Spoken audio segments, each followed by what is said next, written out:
바쁜 하루아침 분야별 전문가가 최근 소식을 대신 업데이트해드립니다. 굿모닝 데일리 뉴스. 네, 오늘 경제 소식 전해드립니다. 참 좋은 경제연구소 이인철 소장 전화 연결돼 있습니다. 소장님 안녕하십니까? 네, 안녕하세요.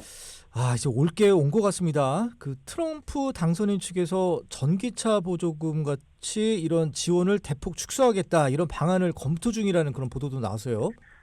맞습니다. 지금 그렇지 않아도 이제 국내 2차 전지들 선반영돼서 주가 거의 바닥을 기고 있는데 거기다 더 짓누르는 소식입니다. 지금 트럼프 당선인 정권 인수팀이 이제 전기차 보조금을 이제 폐지하겠다. 그리고 이제 배터리 소재에 대해서는 오히려 관세를 부과하겠다라는 보도가 나오면서 2차 전지주들이 지금 된소리를 맞고 있습니다. 예. 이 특히나 이제 전기차의 경우는 이제 캐즘이라고 해서 이미 살 사람은 다 샀다. 수요가 굉장히 정체되고 있는 상황입니다. 네네. 그런데 이제 트럼프 당선인은 이 전기차보다는 오히려 이제 이 화석 연료로 돌아가는 기존의 이제 이 자동차를 더 선호합니다. 그러면서 자국이 풍부하게 갖고 있는 셰일가스라든가 오일을 넣해서 미국의 물가를 낮추겠다. 이게 공약이거든요. 예. 근데 그 공약을 하나둘을 실천하겠다는 겁니다. 그러면서 인수팀이 일단 전기차 충전소에 대한 지원을 줄이고 또 이 전기차 소재가 대부분 중국산이 많습니다. 예. 그러다 보니까 중국산 자동차, 부품, 배터리 소재 이거를 좀 차단하는 방안을 강화하겠다. 이걸 또 보도가 나오니까 전 세계 모든 배터리 소재에서 관세를 부과하게 되면 오히려 이제 이걸 피하기 위해서 미국 내 생산을 또 하게 되는 그러니까 이제 그것도 이제 동맹국한테 압박을 가하는 겁니다. 예. 이게 전부 우리나라에 해당되는데요. 예. 그래서 이제 개별적인 협상을 통해서 오히려 예외를 부여하겠다. 우리가 카드를 주고 있다.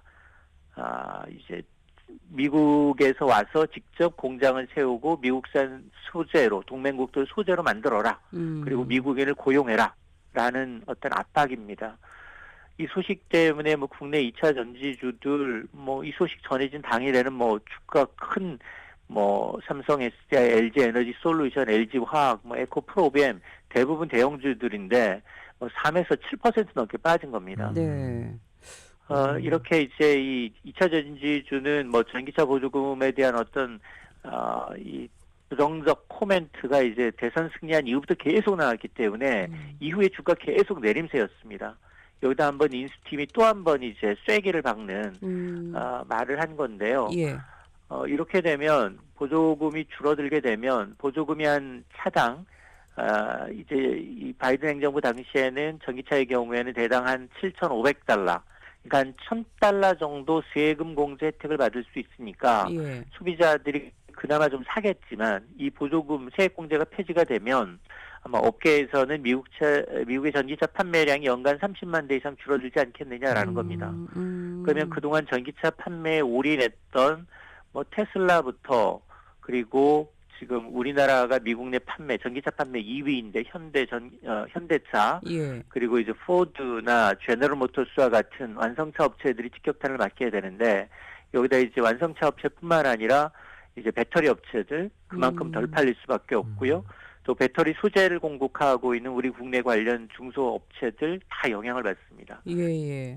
아니 상당히 이 4년 동안 바이든 행정부 2기 4년 동안 전기차, 배터리 소재 기업들 상당히 좀 어려워질 수 있는 뉴스입니다. 아니 방금도 얘기하셨지만 현대차에서 이제 친환경 전기차 많이 만들었었잖아요. 그러면 지금 이런 이슈가 결국 우리나라도 이제 자동차 완성 업체인데 이런 생산 라인에도 많이 영향을 주겠어요, 소장님? 맞습니다. 지금 그렇지 않아도 미국 조지아주 공장은 전기차만을 생산하기 위해서 만든 전기차 공장이거든요. 예. 근데 지금 바이든 행정부에서 이렇게 트럼프 행정부로 전환하는 과정에서 정책이 180도 달라져 버리니 지금 완성됐습니다. 완성됐는데 여기서 전기차를 또 물론 만들겠지만 전기차 전용 공장이지만 일부는 지금 그나마 이제 하이브리드 차량이 좀 잘 팔리고 있습니다. 이 하이브리드 차량을 차량으로 이제 좀 전환해서 예. 설비를 좀 전환해서 만들 지금 생각을 하고 있고 예. 예, 그리고 이제 미국에서 잘 팔리고 있는 게 SUV거든요. 예. 스포츠 유틸리티 차량하고 그다음에 제네시스라는 굉장히 고가 브랜드가 잘 팔리고 있어서 이게 영업이익이 꽤 됩니다. 그러니까 이런 차량 위주로 좀 만드는 걸 이제 검토를 하고 있는데 그럼에도 불구하고 공장을 다 지어져 놨는데 그 전용 공장을 이 다른 것으로 이제 만들어야 될 만큼 대체해야 될 만큼 지금 뭐 정책의 어떤 변화가 굉장히 기업들한테는 생사의 어떤 갈림길이거든요. 그렇죠. 예. 그런 이제 자동차라는 게 이제 이 소부장, 소재 부품 장비가 이제 집합되어 있는 결합돼야지만이 하나의 자동차가 나오기 때문에 대기업 이 정도라면 중소중견기업들은 더 심합니다. 그러니까요. 이게 생산란에 없어지는 중소기업들도 있을 것 같아서 좀 걱정이긴 합니다. 그 소장님 뭐 기업 얘기는 해주셨는데 제 주변에는 2차 전지 주식 산 분들 많거든요.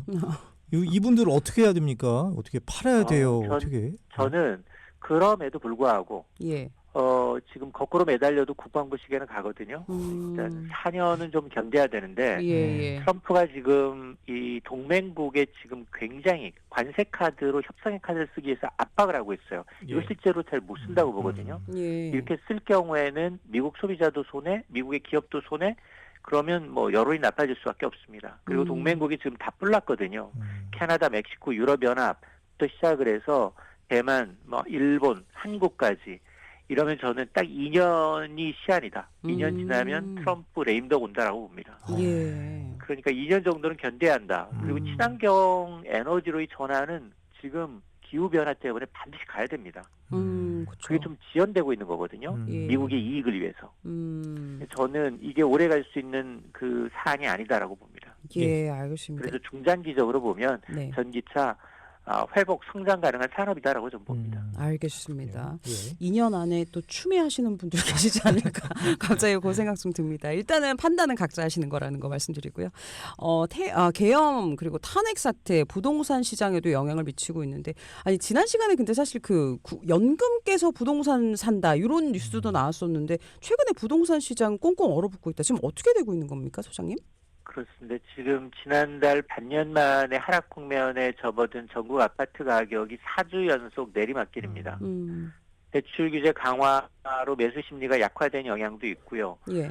서울은 상승세가 이어지고 있지만 상승폭이 좀 둔화되고 있고 전국적으로 지방은 좀처럼 회복 조짐을 보이지 않고 있다는 겁니다. 예. 한국부동산원의 12월 둘째 주 전국 아파트 매매 가격이 0.03% 내렸습니다.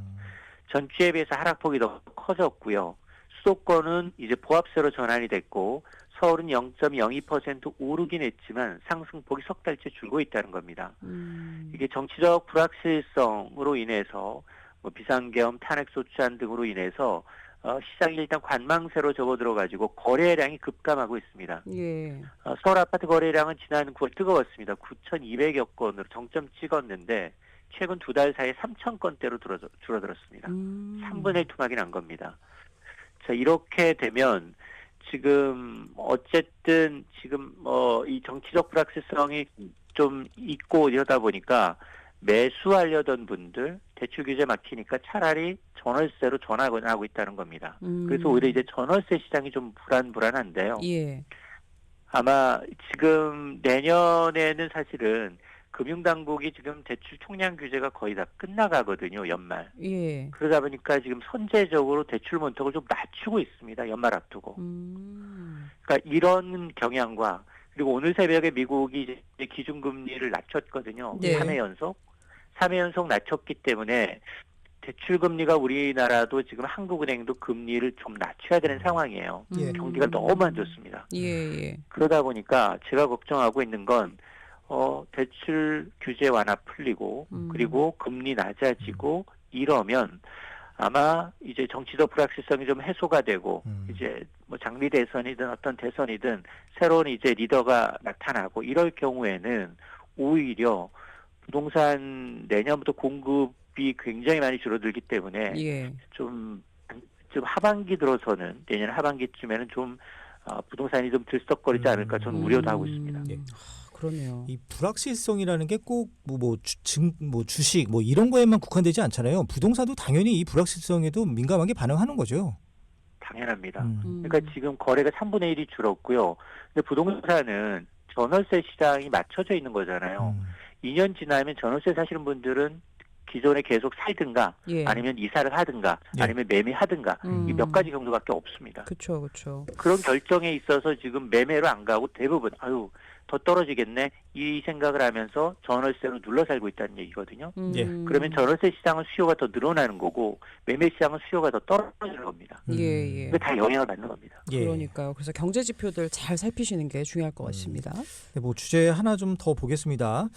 그 대한항공과 아시아나항공 이제 합병 절차 마무리되고 있는데 또 우리 소비자 입장에서는 내 마일리지 어떻게 되는 거야? 또 이렇게 또 궁금해요. 그러니까요. 진짜 궁금해요, 이거. 날아가는 게 일단 아닐까 이런 6월 말 생각인데. 기준 대한항공 마일리지가 금액으로 환산하면 2조 5천억 원, 와. 아시아나항공 마일리지는 1조 원 정도 되는데요. 예. 이게 부채입니다. 그래서 음. 항공사 입장에서는 최대한 줄여야 되는데 예. 이거 합병하게 되면 어떻게 되느냐? 2년 정도는 독립적으로 유지가 됩니다. 그러니까 아시아나 마일리지 2026년 말까지 사용 가능하고요. 예. 과연 이 합병하면 비율 어떻게 되느냐? 이거 관건인데 1대1 전환은 어려울 것으로 보입니다. 그쵸. 지금도 신용카드의 경우에 대한항공은 1,500원을 써야 1마일리지, 아시아나항공은 1,000원당 1마일리지이기 때문에 예. 내부적으로 대한항공은 한 1대 0.7 비율로 합병을 할까 이 생각을 했었는데 예. 이러다 이제 소비자 반발 가능성이 크다라는 겁니다. 그래서 마일리지 전환 비율은 뭐 공정이 컨설팅 업체와 이제 협력해서 방안을 마련하겠다라는 건데 아마 이제 6개월 이내에 답을 내놔야 합니다. 그렇군요. 이게 사실 많은 분들 관심이 있으실 텐데 어떻게 결정될지 한번 지켜보도록 그 하겠습니다. 마일리지로 쏠쏠하게 많이 가잖아요. 그렇죠. 마일리지로 뭐 호텔도 예약할 수 그럼요. 있고 항공권도 살 수 있고. 알겠습니다. 오늘도 저희 경제 소식 업데이트해드렸고요. 지금까지 참 좋은 경제연구소 이인철 소장 함께했습니다. 감사합니다. 네, 고맙습니다. 네, 고맙습니다.